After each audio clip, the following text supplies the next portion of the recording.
Welcome back, guys, to another analysis of Xavi's Barcelona. Last time we looked at the right-back position at Jules Koundé and how Barca could look to strengthen that position going forward. And today we're moving up the pitch and looking at the left wing, a position at the start of this season that seemed pretty well covered, but it's fair to say circumstances have changed. And while I don't think it's as high on the list of priorities as some of these other roles, it's certainly one worth analysing. I'll explain why that is as we get into it, so if you enjoyed the video, consider leaving a like, and let's do it. So today we're talking about what on paper is the left wing in Barca's 4-3-3.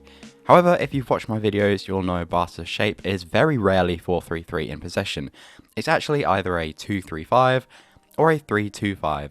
And in those shapes, the winger on paper actually becomes more of an inside forward, as they tuck inside and the left fullback hugs the touchline. I have of course made an in-depth video about every role in Barca's box midfield system, so I recommend watching that before this one.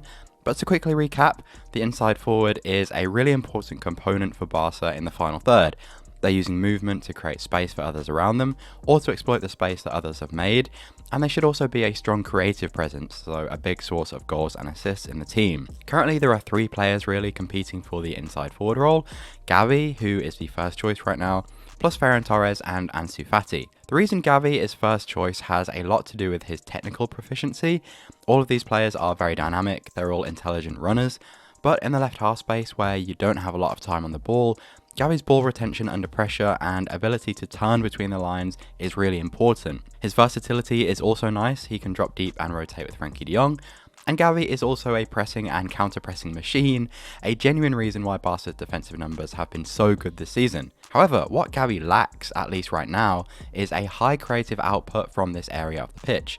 We saw in a recent video how reliant the team is on Pedri in terms of creativity from the middle, and you'd be expecting the inside forward to contribute more than what Gavi is doing. So that leaves us with a big question: is this a role that Barca should be trying to upgrade?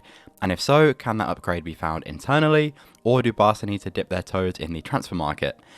Let's start with the internal options, and the one I think most people would consider the ideal solution, and that is Ansu Fati. But straight away, I'm going to go ahead and say that unfortunately, I don't see Ansu Fati as the long-term solution to this role. I know, I'm sorry. But why? Well, I think we can break that role down into 3 essential attributes. 1, positioning and movement, 2, technical proficiency, and 3, creative output. The positioning and movement I think Fati does well. He knows when to stand still and occupy the right back, allowing Barca's left back to overlap.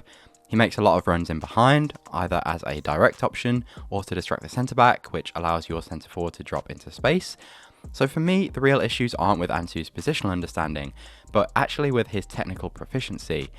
For one, he's not completely comfortable under pressure. So in build-up where this player is still hugging the touchline, they haven't moved inside yet, Ansu isn't that comfortable. His first touch can let him down a bit, and he's not proactive in turning into space. Then higher up the pitch, as things start to get congested, you want this player to be comfortable operating between the lines. And again, Ansu Fati, or at least this version of Ansu Fati, is just a little unsure of himself with his back to goal. I do think this is partially a confidence thing because for me his raw technical ability is not as bad as it looks right now, but certainly what we're seeing at the moment isn't consistent. Finally, and probably most importantly, is creative output, and this is where things start to get interesting because the one thing you'd really hope Ansu can do is score goals, and you can clearly see his intent to do just that. His first priority from any situation really is to get into goal scoring positions, and he is a natural at doing so, whether that's with a run in behind or movement inside the box. And because of the quality and timing of his movement, it's no surprise to me at all that he has the second highest XG in the Barca squad, only after Lewandowski. That's pretty impressive considering his game time. However, aside from the fact that he's actually underperforming that XG, because of the dynamics of the current Barcelona, that inside forward needs to do more than just be a goal threat. And Ansu Fati is not a player that is creating a lot of chances for others. That's pretty clear from the data, his low expected assists and shot creating actions, but also from his ball usage. He tends to keep things pretty simple around the box, passing on the creative burden to others so that he can get into a goal scoring position himself. He's not super reliable 1v1, he's not elite at combining between the lines, he really is a very goal-focused footballer. Now, in the right conditions, that wouldn't be a problem at all for an inside forward, but it doesn't quite suit the dynamic of this Barca team, at least in its current state. On the left, you've got Balde out wide and Frenkie de Jong as a deep playmaker, and neither of these guys are putting up high chance creation numbers themselves. It's not really de Jong's game, and Balde on that left touchline isn't quite matching Jordi Alba yet. I'm not saying that he couldn't improve that with time, but as it stands, I do feel the left-hand side is missing some real imagination and cutting edge around the box. And Ansu Fati isn't really solving that problem. I mean, his expected assists per 90 is lower than Jules Koundé and Sergio Busquets. There's also times when Ansu's forward mentality is a bit detrimental to the fluidity of the team.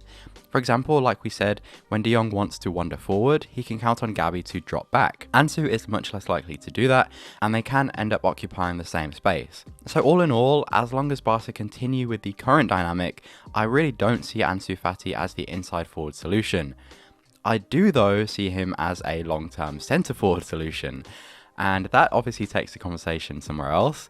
I know Barca are looking at another centre forward, and there are definitely aspects of Ansu's game that he would have to improve to do this, but I think it would be a big mistake to give up on him completely, because from my perspective, he has most of the raw ingredients to become an elite centre forward. That is though a discussion for another day. In relation to this video, I wouldn't count on Ansu Fati as the inside forward. Okay, so what about Ferran Torres? Well, I'm going to spend a lot less time on him because my reservations are pretty similar to those of Fati, particularly Ferran's discomfort in limited space. He too is pretty clunky between the lines. In fact, I had an entire section in an earlier video about his lack of natural quality in this area. Of course, what Ferran has going for him is much higher creative numbers, at least on paper. That said though, a big proportion of that comes from his time on the right wing, where he's receiving the ball in space, often in a 1v1 situation. And that's very different to what the inside forward is doing, where you need to be more technically secure. So sadly, I don't see Ferran as an upgrade to Gavi either. And actually, if Barca had to offload one forward, for me it probably would be Ferran. Rafinha and Dembele are ahead of him on the right, Ansu for me is ahead of him as a centre forward, and he doesn't have enough technical proficiency in the left half space. So going back to the question we asked at the beginning, I would say yes, Barca probably do need to look at external options for that inside forward role, and there's a couple of different approaches they could take. The first is to work well within the current framework, so the 4-man midfield, and sign basically another attacking midfielder to do a similar job to Gavi, but with more creative output. And an amazing option for this would be İlkay Gündoğan, because 1, he is an upgrade to Gavi in terms of output, 2, he would give fantastic depth to every other midfield position, including taking some of the burden away from Pedri, and 3, Gündoğan would be free this summer when he's out of contract. He is 32, so this is by no means a long-term solution, but I do think it would be very sensible business from Barcelona. However, if they were to only sign Gündoğan, Barca would be limiting themselves pretty heavily to this 4 midfielder system. If at any point Xavi wanted to switch things up and play 2 out-and-out wingers, it wouldn't really be possible. Now, whether that's actually relevant or not is up for debate. Xavi has found a pretty nice balance on that left-hand side, with Frenkie de Jong dropping deep and Balde hugging the touchline, so introducing a touchline winger would disrupt that pretty heavily.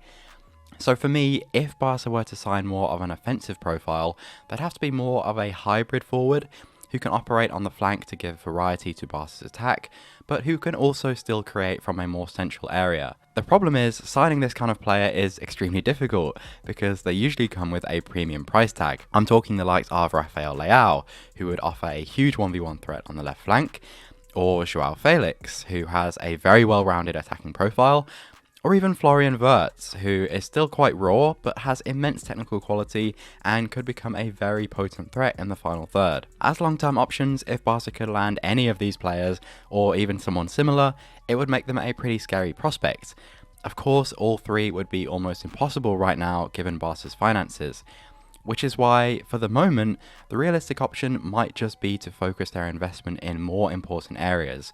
So for me, that is midfield pivot especially, and right back. If the Gündoğan operation was possible as a short-term solution, that would solve a big chunk of squad depth issues while still raising the quality of the starting 11. And then perhaps once the finances stabilise, Barca could look to go all in on a real project-defining player for that inside forward role. After all, it's a role that requires a really rare blend of technical ability, awareness, and decision making. Fortunately, nowadays there are actually ways to develop those skills, including a fascinating new tool called Be Your Best, which is football training in virtual reality, and it's made by a team of football and technology experts from Norway to help improve your cognitive performance. The main skill that Be Your Best trains is your scanning, but you can also train vision, decision making, and memory. To do so, you'll play through over 800 scenarios recreated from real top-level games, like this one featuring Modric. You'll be playing from a player's perspective as you complete scenarios and receive feedback on your performance. Now, Be Your Best is used by both amateur and professional players all over the world, with Arsenal star Martin Odegaard even using it during his injury period. And the results are backed by science. A recent 9-week study saw players improve their scan rate by 28% thanks to the training. So you can get 20% off your first month or off your first year by using code PURIST20 at checkout.